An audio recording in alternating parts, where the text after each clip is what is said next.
CMI की report है, सरकारी संस्था है, उसकी रिपोर्ट है कि 1 करोड़ 10 लाख रोजगार चले गए मोदी राज में। सच है क्या? सच नहीं, ये तो फर्जी रिपोर्ट है, फेक न्यूज। उसकी रिपोर्ट कहती है कि नोटबंदी के बाद 99% से ज्यादा नोट वापस लौट गई। सर्टिफाई काफी दिखाएंगे, आप आरबीआई कहीं से भी देख सकते हैं। आरबीआई सर्टिफाई काफी है, आप नेट पर सर्च करके दिखाइए। आरबीआई कहाँ से जो है आप बता रहे हैं, आरबीआई क्या इसमें किसने डाला है? आरबीआई ने डाला है। इकोनॉमिक टाइम्स, गूगल पे सर्च किया है ना आपने? Economic times. हर मीडिया जो है सही नहीं होती है, आपका चैनल भी हर चीज सही नहीं दिखाता।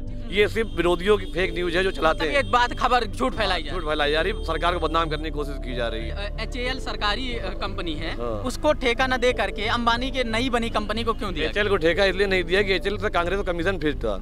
नई कंपनी को देंगे तो नया काम करेगी, अच्छा काम करेगी, इसलिए नई कंपनी को ठेका दिया गया। सरकार ने इतने विकास कार्य किए हैं कि जिसकी कोई गिनती नहीं। हमारा दीपक सोनकर है और मैं इसी अमीनाबाद बाजार का दुकानदार हूँ, और सरकार ने इतने काम किए हैं जिसकी कोई गिनती नहीं है। जैसे जनधन योजना गरीबों के अकाउंट खुलवाए, जिससे आज गरीबों के अकाउंट में सब्सिडी आ रही है, जिससे कि दलाली खत्म हो गई। जो दलाली होती थी गैस सब्सिडी, एक सिलेंडर की लाइन लगती है, लाइन लेना बंद हो गई। और जब आप पूछिए उसके बारे में भी हम बता सकते हैं, जितने आप सवाल पूछ रहे हैं उस सब।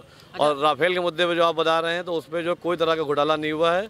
कांग्रेस सरकार को सिर्फ दलाली नहीं मिली, उसको विरोध कर रही है, इसलिए विरोध कर रही है। हाँ, कि उसको दलाली चाहिए थी, दलाली मिली नहीं। मोदी सरकार आने के बाद सारी दलाली बंद हो गई है। अच्छा, तो 526 करोड़ का जो विमान था, उसे 1600 करोड़ खरीदने के पीछे क्या तर्क है? उसमें कई तरह टेक्नोलॉजी बढ़ गई ना। उसके टेक्नोलॉजी आज होती तो हमारा जो ये अभी अटैक हुआ तो उससे बहुत बड़ा हम। अंग्रेजी का अखबार है द हिंदू, वो कहता है कि वही चीजें पहले भी थी, वही अभी भी है। नहीं, वो अखबार कहता है, मगर आप जब हर चीज़ बताई नहीं जा सकती है, कुछ सुरक्षा कारणों छुपा के भी रखा जाता है। देश में अगर हर चीज़ बता देंगे तो दुश्मन जान नहीं जाएगा, वो भी तो ले आएगा टेक्नोलॉजी। अच्छा, तो यही चीज यूपीए की सरकार कह दे कि कोयला घोटाला नहीं हुआ है, हम कुछ सुरक्षा कारण। जांच हो रही है ना, CAG जांच में घोटाला साबित हुआ ना। कहने तो थोड़ी हम कह नहीं रहे सर, जब सेना हमारा कह रही है कि सही है राफेल, तो आप क्यों, हम गलत क्यों कहें? सरकारी HAL सरकारी कंपनी है, हाँ। उसको ठेका न दे करके अंबानी के नई बनी कंपनी को क्यों दिया? HAL को ठेका इसलिए नहीं दिया कि HAL से कांग्रेस को कमीशन फिक्स था।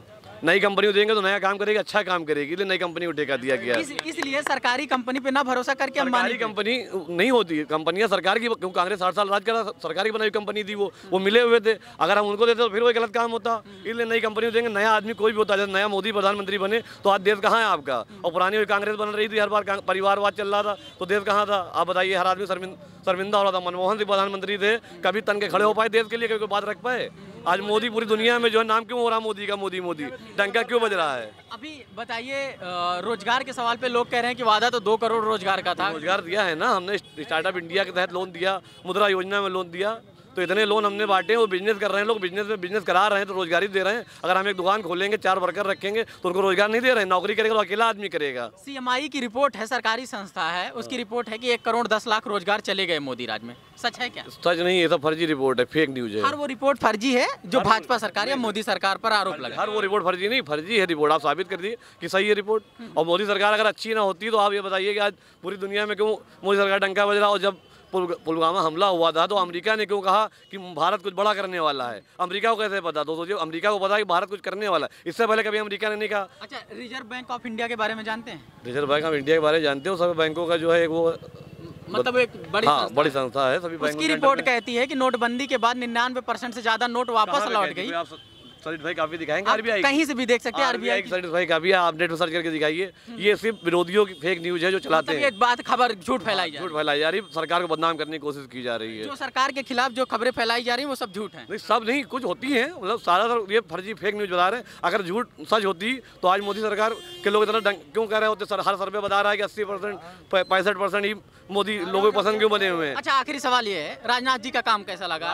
काम बहुत अच्छा है लखनऊ में। अभी तक का जितना विकास कार्य नहीं हुआ था, अटल बिहारी जी के बाद सबसे ज्यादा राजनाथ जी ने काम किया है। 25,000 करोड़ रुपए का कार्य यहाँ लखनऊ में केवल राजनाथ सिंह ने कराया है, सांसद निधि और मतलब केंद्र की जो योजना होगा। ये आरबीआई की बैंक है, आप देखिए 99.3% लगभग पूरा पैसा। गूगल की हर 100% न्यूज सही नहीं होती है गूगल की। तो गूगल की नहीं, आरबीआई की रिपोर्ट की बात करें। हाँ, तो आप स्पष्ट कीजिए, मोदी जी के लिए आस्था है। हाँ, मोदी जी के लिए आस्था है, तो आप स्पष्ट बोलिए कि हर संस्था झूठी है। हर संस्था झूठी नहीं है, हर संस्था झूठी नहीं है। आरबीआई झूठी है या मोदी झूठी नहीं है? आरबीआई झूठी है, मोदी? आरबीआई कहाँ से जो है आप बता रहे हैं? आरबीआई क्या इसमें किसने डाला है? आरबीआई ने डाला है। इकोनॉमिक टाइम्स, गूगल पे सर्च किया है ना आपने? Economic times. हर मीडिया जो है सही नहीं होती है, आपका चैनल भी हर चीज सही नहीं दिखाता। चिट्ठी पत्र भेजा जाए खबर लाने के लिए। खबर ये सब छोड़िए, क्योंकि आप यहाँ पे व्यापार मंडल के लोगों से जुड़े हैं, बताइए, नोटबंदी और जीएसटी कैसा फैसला था? नोटबंदी जीएसटी बहुत अच्छा फैसला था, जो कि 25 साल से पहले ये फैसला लिया जाना चाहिए था, मगर कांग्रेस इस डर से फैसला नहीं ले पा रही थी कि हमारा वोट बैंक नाराज हो जाएगा, जनता नाराज हो जाएगी, हमको हरा देगी। जीएसटी अच्छा फैसला है। जीएसटी अच्छा व्यापारी। मोदी जी जब विपक्ष में थे तो जब यूपीए सरकार जीएसटी ला रही थी तो विरोध क्यों कर रहे थे? विरोध नहीं कर रहे थे, उसमें अपने नियम बता रहे थे, बदलाव के लिए चाह रहे थे, कुछ चीज़ें हमारी मानी जाए, मगर कांग्रेस अपने मन की बनाना चाह रही जीएसटी। आज हमारी सरकार है तो हमने कांग्रेस से भी, हमारी सरकार ने सहमति ली, सब दलीय बैठक के बाद ये पास हुआ। ऐसे नहीं कि अकेले बीजेपी ने पास करा दिया जीएसटी।